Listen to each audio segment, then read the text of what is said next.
Sir ઘણું બધું વાંચવા છતાં પણ યાદ નથી રહેતા ઘણા એવા કન્સેપ્ટ ઝૂઓલોજીના સર અમુક શબ્દો તો વારંવાર ભૂલાઈ જાય છે સર એવી તો કોઈ ટિપ્સ છે કે જેના કારણે આ જે અમુક ટર્મિનોલોજીસ છે એને યાદ રાખી શકાય તો ઝૂઓલોજીને ઈઝીલી યાદ રાખવા માટે ઘણી બધી ટિપ્સ છે એક નહીં ઘણી બધી છે જેના વિશે આજે આપણે વાત કરવાના છીએ તો ધ્યાનથી આ વિડિયોઝ જોજો અને એને જરૂરથી મોકલજો કે જે લોકો પણ ઝૂઓલોજીની અંદર અમુક કન્સેપ્ટ અમુક વર્ડ્સ એને યાદ નથી રહેતા તો કેવી રીતે યાદ રખાય જેમ કે હું થોડા ઘણા અહીંયા એક્ઝામ્પલ્સ આપવાનો છું જોઈએ આપણે બરાબર તો જો ઝૂઓલોજીની અંદર બેટા સૌથી વધુ હું વાત કરું તો તમને તકલીફ પડતી હોય છે પ્રાણી સૃષ્ટિવાળા ચેપ્ટરની અંદર બરાબર છે હવે ચલો પ્રાણી સૃષ્ટિ જે ચેપ્ટર છે એનિમલ કિંગડમ વાળું જે ચેપ્ટર છે તમને સમજાવું કે પ્રાણી સૃષ્ટિ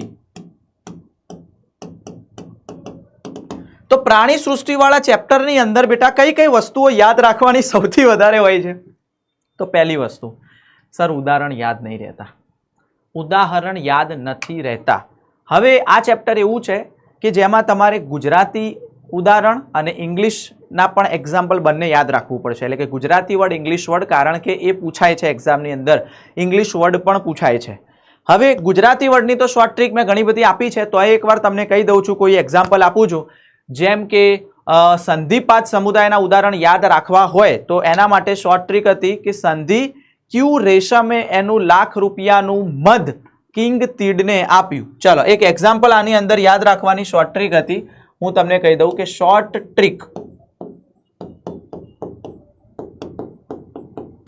તો શોર્ટ ટ્રીક પહેલા તો બેટા બનાવતા શીખો શોર્ટ ટ્રીક બેટા તમને આવડવી જોઈએ અથવા તો મેં ઘણું બધું બનાવેલી છે લગભગ મોટાભાગના સમુદાયની બનાવેલી પાછળના 3-4 જ નથી બનાવેલી જે તમને યાદ હોય એટલા માટે કે જેમ કે ચલો ભાઈ સંધિ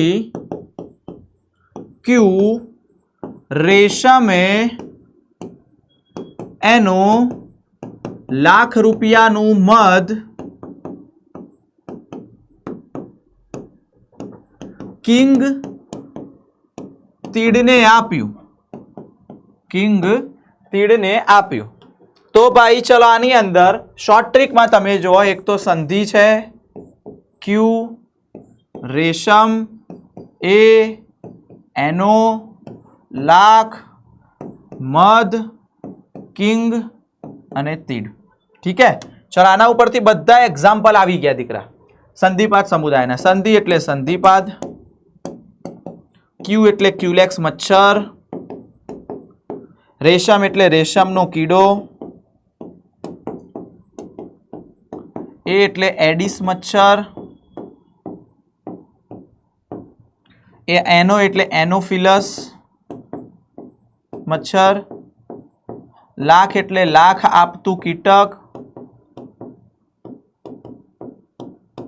બરાબર મધ એટલે મધમાખી કિંગ એટલે કિંગ ક્રેબ તીડ એટલે તીતીગોળો અથવા તીડ તો જો આ રીતે પહેલા તો બેટા ઝૂઓલોજીની અંદર તમારે શોર્ટ ટ્રીક દ્વારા એને સમજવું પડશે બીજી વસ્તુ દીકરા બીજી વસ્તુ કે ઘણા ઇંગ્લિશ નામ પણ તમે બનાવી શકશો જાતે જેમ કે એક એક્ઝામ્પલ છે ગુજરાતી ટુ ઇંગ્લિશને તમારે યાદ રાખવું હોય તો એક એક્ઝામ્પલ હું તમને અહીંયા આપું છું જેમ કે કોષ્ઠાંતરી સમુદાયનું એક્ઝામ્પલ છે બેટા કે ગોર્ગોનિયા કરીને છે તો ગોર્ગોનિયા જેને ગુજરાતીમાં સમુદ્ર પંખો કહેવાય એક પ્રાણી છે ગોર્ગોનિયા જેને સમુદ્ર પંખો કહેવાય તો સર સમુદ્ર પંખો યાદ રહે છે પણ ગોર્ગોનિયા યાદ નહીં રહેતું તો યાદ રાખવાનું પંખો કેવી રીતે પડે ગોળ ગોળ ગોળ ગોળ પડે ને ગોળ ગોળ ઉપરથી ગોર્ગોનિયા બરાબર તો અહીંયા લખી શકાય કે સમુદ્ર પંખો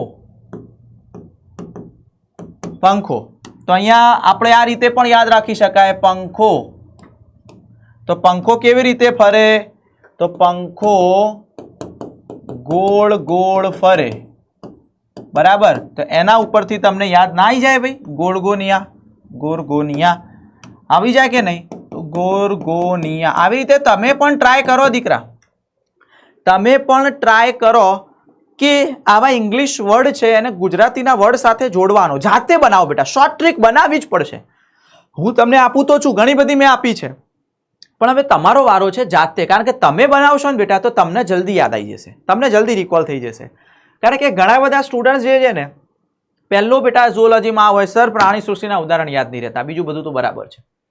તો બેટા પ્રાણી સૃષ્ટિના ઉદાહરણ યાદ રાખવા માટે શોર્ટ ટ્રીક બનાવવી જ પડશે, એના વગર યાદ નહીં રહે, બનાવવી જ પડશે. ઠીક હે, તો શોર્ટ ટ્રીક વાળું એક આ.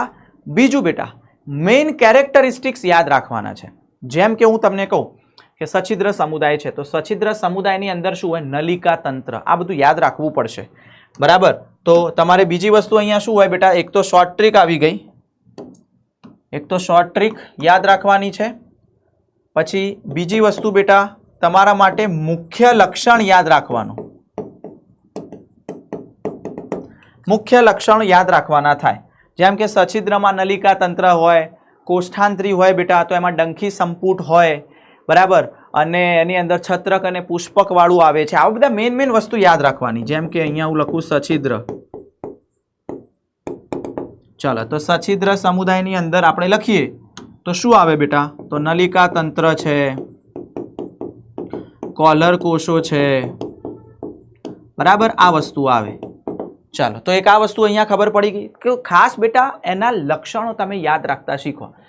પછી દીકરા આપણે આગળ વધીએ તો જેમ કે કોઈ જૈવાણુઓની અંદર પ્રોટીન છે, બરાબર, તો એ પ્રોટીનની અંદર આપણે વાત કરીએ તો એનું બેટા બંધારણ યાદ રાખવાના. પ્રાથમિક, દ્વિતીયક, તૃતીયક, ચતુર્થક, પેપ્ટાઇડ બંધ વિશે વાત કરીએ, એમિનો એસિડ વિશે વાત કરીએ. તો આવી રીતે બેટા લક્ષણો મેઇન યાદ રાખશો તો આખો ક્વેશ્ચન તમને યાદ રહી જશે. ઠીક હે, તો એક આ લક્ષણો. ત્રીજી વસ્તુ બેટા મુખ્ય ઇમ્પોર્ટન્ટ ડાયાગ્રામ.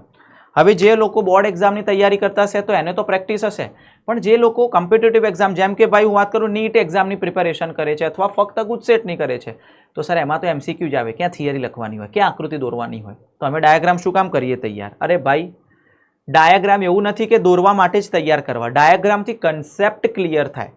જેમ કે તમને યાદ હોય તો પ્રાણી સૃષ્ટિમાં મેં આખું સછિદ્ર સમુદાયની આકૃતિ દોરી હતી. એમાં સૂક્ષ્મ છિદ્રો હોય, ઓસ્ટિયા એટલે હોય, વચ્ચેના ભાગમાં છિદ્રિષ્ટ ગુહા હોય, આસ્યક હોય, આ બધું તો મેં દોરી તો તમને ખબર પડી, બાકી તમે ગૂંખતા હતા. બરાબર, યસ. તો ડાયાગ્રામથી બેટા વધારે કન્સેપ્ટ ક્લિયર થાય છે, આ યાદ રાખો. તો આકૃતિ દ્વારા સમજ, બરાબર, ડાયાગ્રામ, આકૃતિ.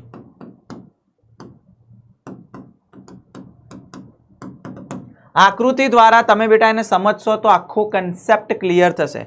જેમ કે હું એક્ઝામ્પલ આપું, આરએનએ આખી પદ્ધતિ મેં આકૃતિ દ્વારા સમજાવી હતી. મેલેડોગાઇન ઇન્કોગ્નિશિયાની અંદર પેલું ડબલ સ્ટ્રેન્ડેડ આરએનએ બનાવ્યું હતું, તો તમને યાદ હોય તો મેં આની અંદર આરએનએ સમજાવેલી છે, બરાબર. એવા તો મેં ઘણા બધા કન્સેપ્ટ સમજાવેલા છે કે જે આકૃતિ દ્વારા હોય. એક એક્ઝામ્પલ મેં આપ્યું ખાલી અહીંયા.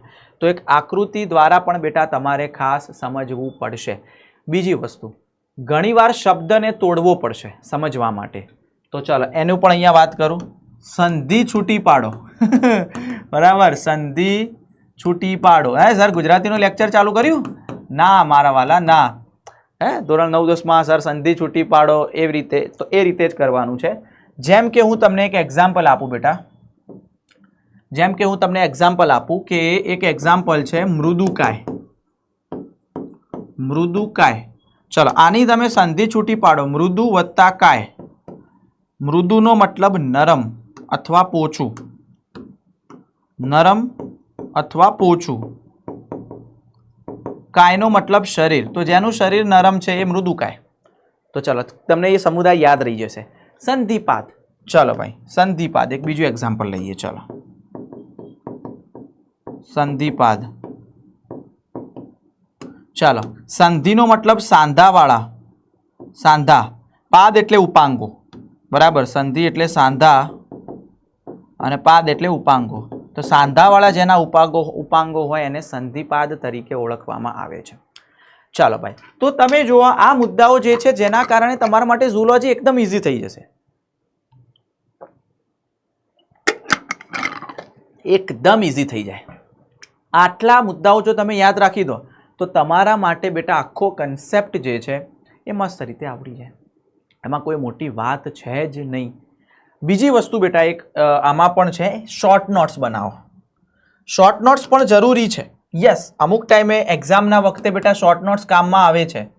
તો શોર્ટ નોટ્સ, જો કે આ અમે તૈયાર બનાવીને આપેલી છે, અમે ખુદ અમારી ટીમ દ્વારા બનાવેલી છે. શોર્ટ નોટ્સ બનાવો. તો શોર્ટ નોટ્સ બનાવશો એના કારણે બેટા સ્પીડમાં રિકોલ થશે, સ્પીડમાં રિવિઝન થશે, રિવિઝન જે એક્ઝામ વખતે કામ આવશે. તો સ્પીડી રિવિઝન થશે. બીજું બેટા જે ઇમ્પોર્ટન્ટ મુદ્દાઓ હોય એના ઉપર હાઇલાઇટ કરો, તમે હાઇલાઇટરથી કરો, પેન્સિલથી કરો, એઝ યોર વિશ, તમારી પાસે જે હોય તો હાઇલાઇટ.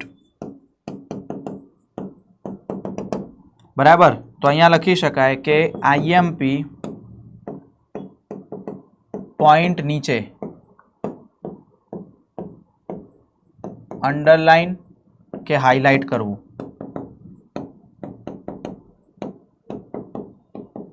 તો અંડરલાઇન કરો અથવા તો એને હાઇલાઇટ કરો.